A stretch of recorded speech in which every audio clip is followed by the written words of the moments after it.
Halo semuanya, kembali lagi bersama saya Michael. Di video kali ini kita akan bahas update market crypto.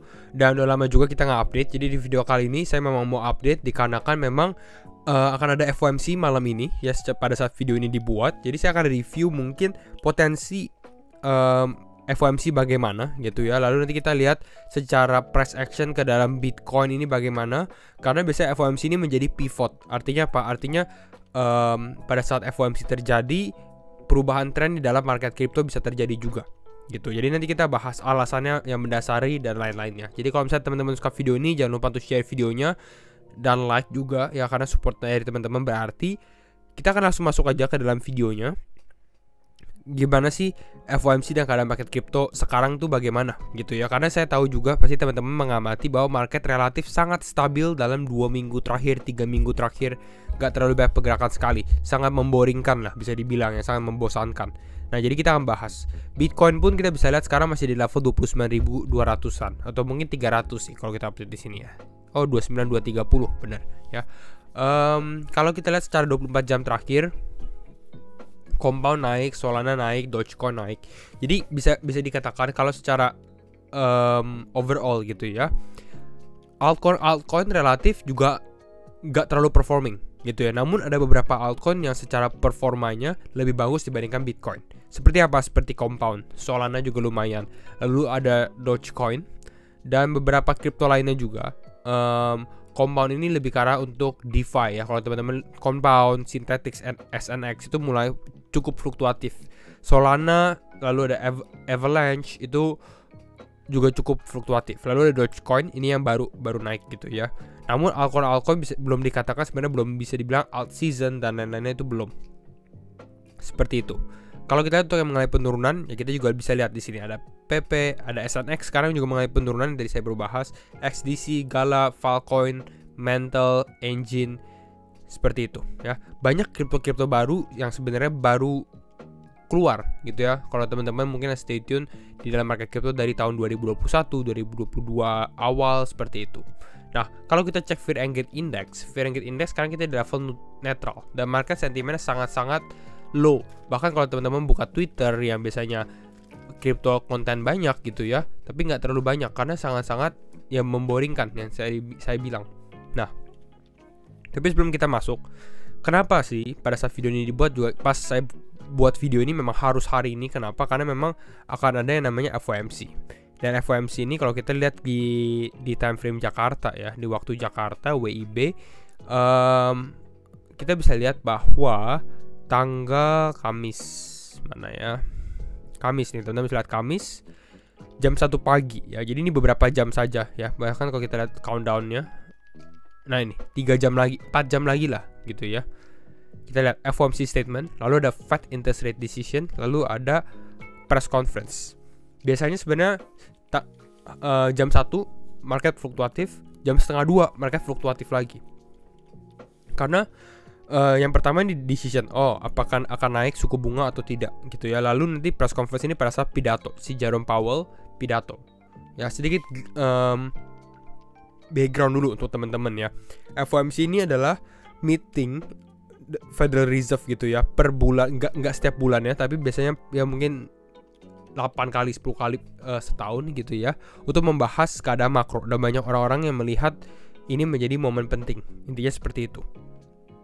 Nah, yang teman-teman harus perhatikan apa ya? Harus diperhatikan pertama adalah suku bunganya. Fed interest rate decision, suku bunganya apakah naik atau tidak ya. Kalau kita dari sini, Fed dari Watcher Guru, Federal Reserve expected to raise interest rate by another 25 basis point atau naik sekitar 25 basis point ya. Dan kalau kita lihat secara probability juga di sini pada tanggal 26 Juli udah 96% bakal naik. Ya, kalau teman-teman tanya saya apakah naik atau enggak, saya juga pasti akan bilang akan naik. Yang enggak 100%, tapi 96% akan naik. Seperti itu. Nah, tapi yang orang-orang mau tahu ya, kalau saya rasa keadaan Bitcoin saat ini ya, kita lihat Bitcoin di dalam 4 jam ini kan sideways.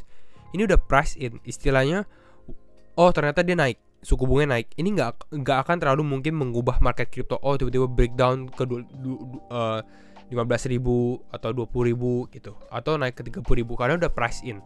Kecuali mungkin ternyata Federal Reserve nggak naikin suku bunga atau naiknya 50 basis point. Nah, itu baru berbeda. Nah, tapi pertanyaannya apa? Pertanyaan ini adalah tone berikutnya. Artinya pada saat press conference, pada saat pidato gitu ya, nadanya tuh bagaimana sih gitu ya, nada pidatonya. Apakah Federal Reserve akan masih menaikkan suku bunganya atau tidak? Khususnya ini di sini kita lihat ada di bulan September dan November ya.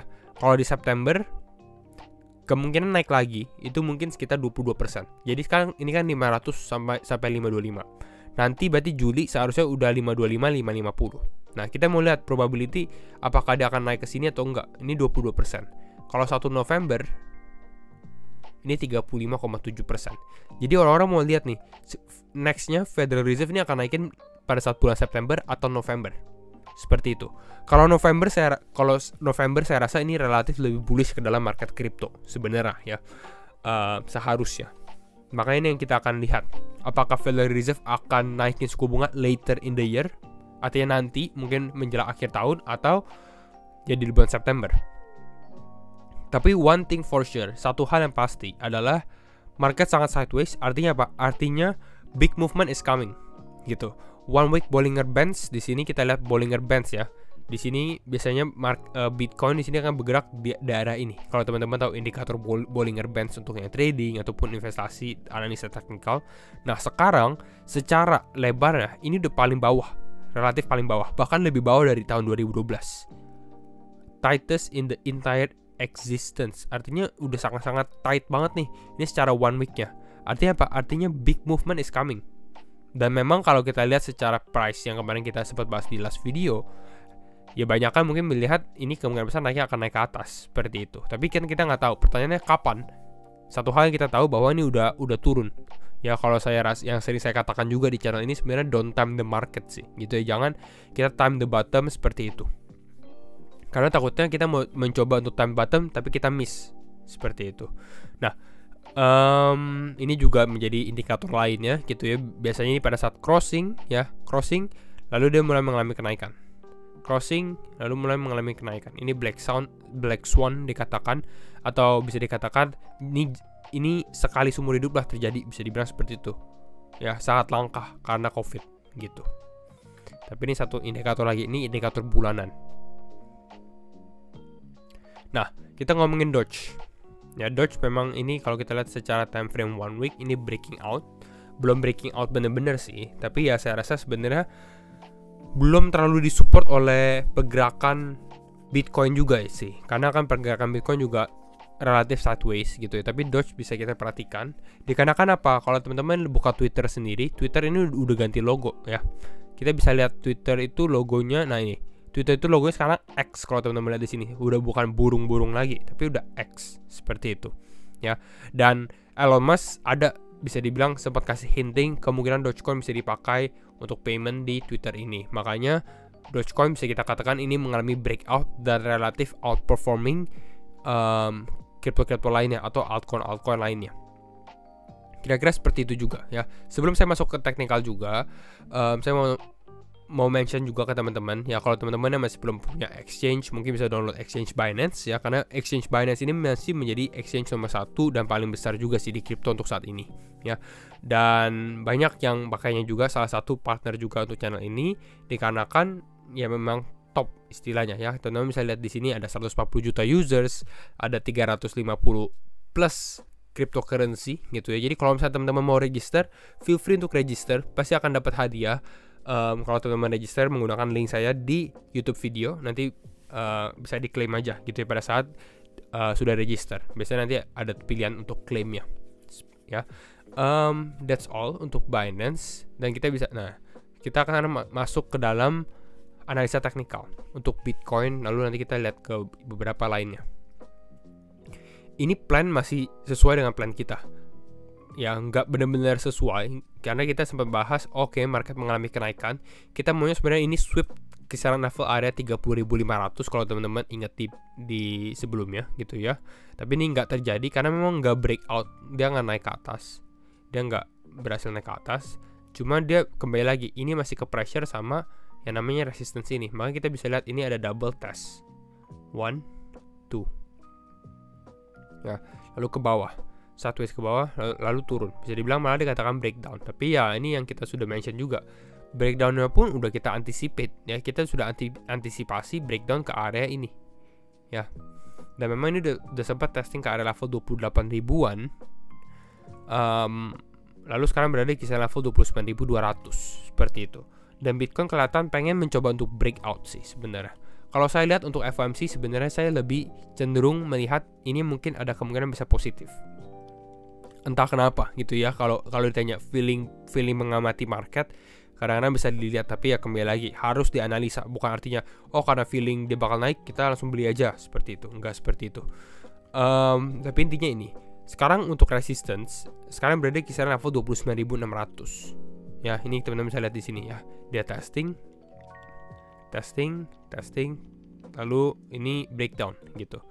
Jadi potensi ya ada kemungkinan sebenarnya untuk dia kembali lagi testing ke atas ini ya. Bisa jadi dia mengikuti pattern sebelumnya. Istilah dia turun di sini, mencoba untuk naik lagi, gak berhasil, baru turun ke bawah, breakdown. Jadi kalau hal ini terjadi, bisa dibilang mungkin dia turun ke sini, mencoba untuk testing ke sini, gitu ya. Lalu turun lagi ke bawah, coba naik lagi, gak berhasil, baru mengalami breakdown seperti itu.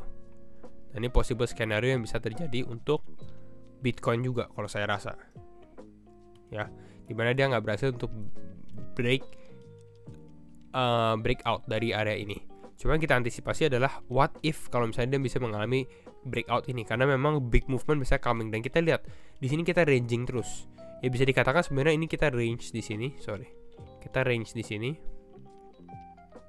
gitu ya. Lalu market turun, mungkin FOMC panik sedikit, ada sedikit potensi penurunan lagi, gitu ya. Dan ini kita bisa scoop ambil di sini area ini, lalu mulai creep back up lagi, dapetin momentum untuk naik lagi. Nah, saya lebih suka skenario seperti ini, dimana market mulai ada volatility lagi. Ya, karena kita tahu market crypto biasanya lebih volatile dari ini, volatilitasnya lebih tinggi. Jadi ini potensi yang terjadi gitu. Ya, jadi ya make sure, pastinya saya kalau secara untuk game plan saya untuk FOMC, disclaimer on juga kembali lagi ya, and do your own research. Tapi kalau untuk FOMC sendiri saya melihat lebih ke arah potensi untuk kalau market turun, untuk scoop beberapa sedikit lah istilahnya ya, untuk kita lihat aja apakah mungkin kita bisa hold posisi atau beli di spot untuk mengalami kenaikan gitu. Target kita lihat apakah Bitcoin bisa kembali lagi ke area level 30.000 atau bisa lebih naik lagi, karena kita lihat ini kita udah ranging. Bisa dibilang selama bulan Juli ini market sangat-sangat bosen sih, lebih karena mengalami penurunan tapi pelan-pelan turunnya seperti itu. Kalau kita lihat Bitcoin dominance ya hampir sama juga. Kita bisa lihat Bitcoin dominance dari tanggal Juli ya udah stabil aja di area ini. Cuma trennya satu yang kita bisa lihat, ini udah mulai mengalami penurunan. Jadi kalau misalnya market, let's say market naik, Bitcoin naik level 30.000, mungkin altcoin lebih akan mengikuti, dan ini bisa membuat good sign untuk Bitcoin dominance. Ya, kembali lagi mengalami penurunan lagi. That's one good sign. Ya, apa yang kita bisa lihat? Ya, mungkin Dogecoin. Ya, karena kembali lagi Dogecoin kan breakout yang kita bahas. Bahkan di sini kita bisa lihat ya, technically Dogecoin juga breakout. Mana ya? Nah, kita di sini ya kelihatan bahwa ya ini udah mulai mau breakout lah. Tapi di sini ya harus dikatakan ini Dogecoin udah outperform the market. Ini kita lihat Dogecoin naik 37% ya, di saat altcoin lain lebih relatif stabil. Oke, jadi mungkin ini dulu untuk update market crypto hari ini sebelum FOMC. Jadi kalau misalnya teman-teman suka video ini, jangan lupa untuk share videonya, like ataupun subscribe. Dan sekali lagi, thank you semua for watching and see you in the next video. Bye bye.